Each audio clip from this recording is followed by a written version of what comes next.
Comissões de orçamento e tributação discutem projeto que suspende regime de substituição tributária para bebidas produzidas fora do estado. Ensino da Lei Maria da Penha pode ser ampliado para as escolas particulares. E população deve ter cuidado com a água contaminada após períodos com elevado volume de chuvas. O Jornal da Alerj está começando agora.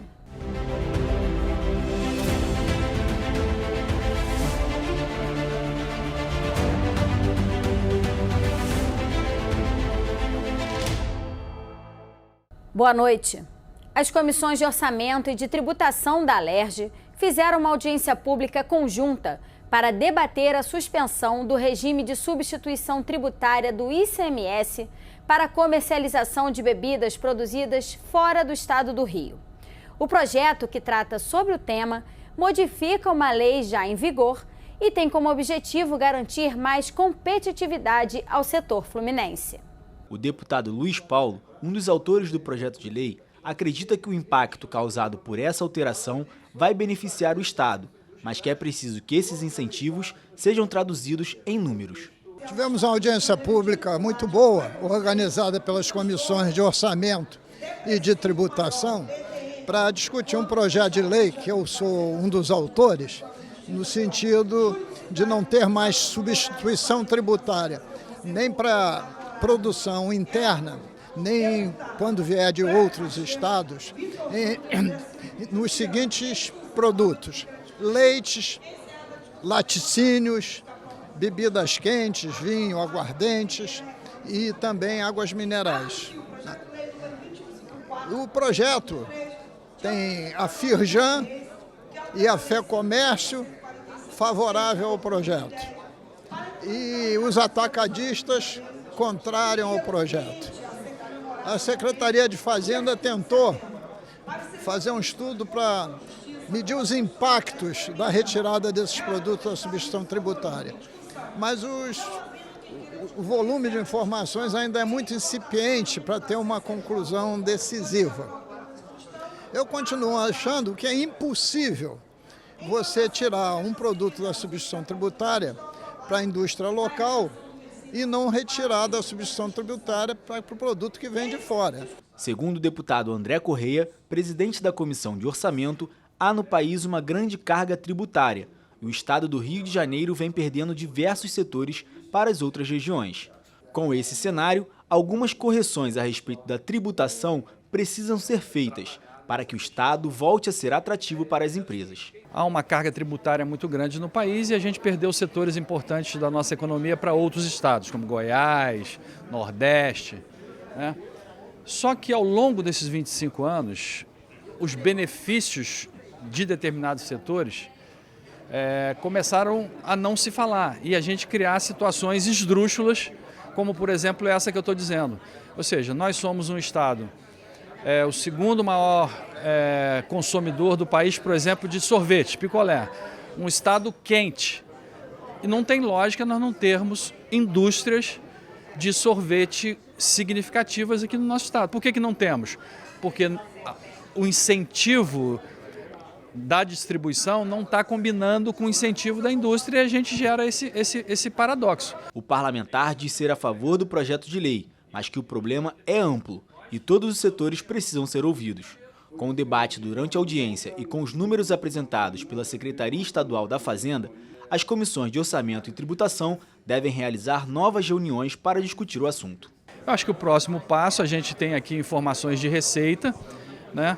Nós vamos avançar, porque aqui surgiu um problema maior, né, que é como conciliar a substituição tributária com o que a gente chama de Rio Log. Eu acho que o problema é mais amplo que apenas 3 ou 4 setores, né? Então nós vamos trabalhar no macro. Eu pessoalmente sou a favor do projeto do deputado Luiz Paulo, né? Você vê que na questão do leite precisa se agir rápido. Eu acabei de ouvir de um industrial daqui, que tem fábrica aqui e que tem fábrica em Minas, que ele pode fechar a fábrica daqui e aumentar em 20, ele tem aqui 300, é um exemplo concreto do problema que a gente está vivendo. Ele tem, acabou de me falar aqui, que ele tem 350 empregos aqui no Rio de Janeiro, mas que ele fazendo conta hoje é melhor fechar a fábrica no Rio de Janeiro e aumentar a fábrica que ele tem também em Minas em 20 empregos, que ele vai abastecer o Rio num preço muito mais barato. Então tem um problema grave que precisa de uma atuação rápida e nós vamos tentar fazer isso. Depois de dias com volume elevado de chuvas, que causou enchentes e alagamentos em vários pontos do estado, a população deve ter cuidado e evitar o contato com a água contaminada. Entre as principais doenças que podem ser transmitidas estão a leptospirose, hepatite A, gastroenterite e infecções de pele, incluindo micoses. Quem dá o alerta é o infectologista Renato Kifuri. As águas das enchentes podem ser fontes de diversas contaminações, infecções que podem trazer agravos importantes à saúde daqueles que entram em contato com essas águas. Leptospirose, uma doença causada por um micro-organismo transmitido pela urina do rato, as diarreias, as inflamações intestinais, a própria hepatite A, sempre que possível evitar contato com água de enchente. Se for inevitável, forrar os pés com sacos plásticos, botas, para evitar esse contato direto. E claro, em qualquer sintomas, procurar ajuda médica para que possa reconhecer e avisar o profissional da saúde, se tiver sintomático, que teve contato recentemente com águas de enchente. Assim vai facilitar o diagnóstico e um tratamento mais adequado. Hoje é Dia Mundial de Conscientização sobre a Epilepsia. Em todo o mundo, 50 milhões de pessoas têm a doença. A neurologista Isabela D'Andrea explicou o que é preciso fazer para identificar o problema e formas de tratamento. Infelizmente, hoje a epilepsia ainda conta com um estigma enorme. Então as pessoas têm vergonha de dizer que tem epilepsia, elas têm vergonha de dizer no mercado de trabalho que tem epilepsia. Então a gente utiliza hoje o Dia Roxo para poder falar e tentar tirar esse estigma e diminuir esse preconceito relacionado à epilepsia. Em qualquer idade a pessoa pode começar a ter epilepsia. A gente tem a ideia de que a epilepsia é uma doença só de criança e, na verdade, não. Ela é uma doença de todas as idades, mas com predomínio na faixa de infantil e também no idoso. Então, atualmente, o idoso está batendo mais ou menos na mesma quantidade de pessoas que aparecem com epilepsia. O tratamento da epilepsia ela é principalmente, basicamente, feito com medicações. Então, existem uma série de medicações. Atualmente, a gente tem no Brasil mais de 15 tratamentos, quase 15 medicações para tratar a epilepsia. Mas existe um grupo, cerca de 30% das pessoas que têm epilepsia que não controlam com medicação. Então, se a pessoa já tentou usar 2 medicações e não controlou, ela está dentro desse grupo que a gente chama de fármaco resistente e essa pessoa ela precisa passar por um centro de investigação de epilepsia fármaco resistente para a gente poder pensar em outros tratamentos, como, por exemplo, o tratamento cirúrgico da epilepsia, dieta cetogênica ou estimulador do nervo vago. A Escola do Legislativo promoveu nesta terça uma palestra sobre o Março Amarelo e Lilás, mês de conscientização sobre a endometriose e o câncer de colo do útero. Especialistas destacaram a importância da prevenção e do acompanhamento médico das pacientes. O que me coube falar foi relacionado ao Março Lilás, com a prevenção do câncer de colo de útero, que é uma doença completamente prevenível e que o SUS já disponibiliza a vacina contra o HPV, que ele é a maior causa das infecções sexualmente transmissíveis para o desenvolvimento do câncer de colo de útero. O que nós temos que lembrar hoje nesse evento é que a prevenção é a melhor ação que nós podemos ter em relação à prevenção do câncer de colo de útero, que são as vacinações, as campanhas de vacinações que estão disponibilizadas pelo SUS, pelo Ministério da Saúde, em que disponibiliza a vacina para meninos e meninas de 9 a 14 anos e algumas pessoas, em casos específicos, como pacientes oncológicos, pacientes imunodeprimidos, pacientes transplantados que necessitem fazer a vacina, existem centros de referência que podem ser disponibilizados para essas pessoas em específico. É importante também nós sabermos que a detecção precoce do câncer de colo de útero, nós conseguimos reduzir em muito as chances dessa mulher desenvolver o câncer, através de vacinas, exames ginecológicos periódicos e através da conscientização de uso de preservativos. Endometriose é essa que tem como uma definição presença desse tecido de dentro do útero, por algum motivo está fora do útero e leva a várias consequências para a saúde da mulher no quesito de dor, no quesito de qualidade de vida, atrapalhar na sua vida conjugal e sexual. Então, o meu alerta que fica aqui para a população feminina é qualquer sinal, indício de endometriose que esteja comprometendo a sua saúde e qualidade de vida no sentido de dor ou até sangramento vaginal, procurar um ginecologista. Os parlamentares votaram a proposta do deputado Márcio Canella, que amplia o ensino de noções básicas da Lei Maria da Penha para as turmas de ensino médio de escolas privadas do Estado. O texto altera a lei de 2016, que tornou obrigatório o ensino desse conteúdo nas unidades da rede pública de educação. De acordo com a proposta, professores devem passar por programas de capacitação e cartilhas devem ser confeccionadas em parceria com a Secretaria Estadual de Políticas para as Mulheres e o Conselho Estadual dos Direitos da Mulher.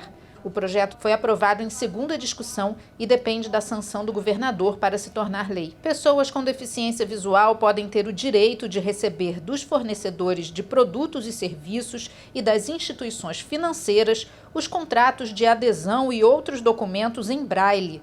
De acordo com a proposta da deputada Marta Rocha, a solicitação deve ser gratuita e quem descumprir a lei pode ser multado com base no Código de Defesa do Consumidor.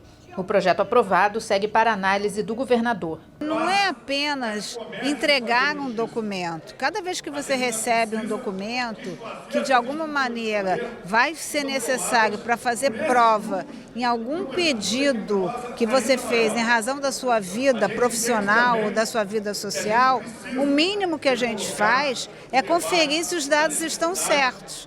Então, quando a gente pensa nisso com a pessoa com deficiência e atribui isso à linguagem do Braille, é que a gente quer que essa pessoa com deficiência visual tenha o pleno exercício dessa função, né? Então, eu acho que é dar uma garantia do efetivo exercício da cidadania plena daquela pessoa portadora de uma deficiência visual. Pode ser criado no Rio um programa de recompensa permanente para todo cidadão que prestar informações ao Disque Denúncia ou ao Serviço de Inteligência da Polícia que levem à identificação e prisão de envolvidos no assassinato de policiais. De acordo com o texto do deputado Átila Nunes, a recompensa só deve ser paga após apuração que comprove a informação e não pode ser inferior a 100 salários mínimos. As despesas devem ser custeadas pelo Fundo Especial de Segurança Pública. A proposta segue para a segunda discussão. O policial, em especial, ele não pode ficar dependendo dos que denunciam. Por isso nós estamos trazendo o governo do Estado a ter um programa especial de recompensa para as pessoas, os cidadãos, que conseguirem dar informações para os assassinos de policiais. Com isso é uma forma de se prestigiar a classe por a categoria policial, militar e civil, ao mesmo tempo em que você não ficar dependendo do Disque Denúncia, que deve ter seus critérios para eventualmente recompensar quem dá algum tipo de informação sobre um assassino qualquer. Mas o de policial tem que ser específico para policial. A Comissão Especial de Fortalecimento e Ampliação da Indústria Naval e do setor de óleo e gás no estado do Rio vai ser prorrogada por mais 90 dias. Os parlamentares justificam o pedido por ser um tema complexo, que necessita de mais tempo para a coleta de informações. Shoppings, centros comerciais, cinemas, teatros, hotéis e outros estabelecimentos fechados com grande circulação de pessoas podem ser obrigados a adotar medidas de segurança para orientar frequentadores em eventuais situações de emergência. Alertas e avisos sonoros, contato com órgãos de controle estaduais e até avisos em língua estrangeira são algumas das medidas que estão previstas na proposta apresentada pelo deputado Carlos Macedo. O projeto aprovado em segunda discussão segue para análise do governador. Para reforçar essa segurança, que todos os grandes centros comerciais, aeroportos, onde haja concentração de pessoas, recebam avisos do poder público sobre a situação de emergência, para que as pessoas, se puderem, aguardem naquele ambiente, aguardem no shopping center, aguardem no aeroporto, enfim, nos grandes centros de aglomeração, até que as pessoas não vão ser obrigadas a ficar, não é isso, mas é avisar que o poder público orientou da situação de perigo por conta das chuvas. A lei que cria a política estadual de proteção dos direitos da pessoa com transtorno do espectro autista pode ser alterada. A proposta da deputada Marina, do MST, acrescenta no texto em vigor a autorização para que pessoas com autismo ingressem em qualquer lugar, público ou privado, portando alimentos para consumo próprio, utensílios e objetos para uso pessoal. O projeto recebeu 8 emendas e vai ser analisado pelas comissões. O Jornal da Alerj fica por aqui. Você pode acompanhar a programação também em nosso site e pelas redes sociais. TV Alerj, o canal do povo. Uma boa noite para você e até amanhã.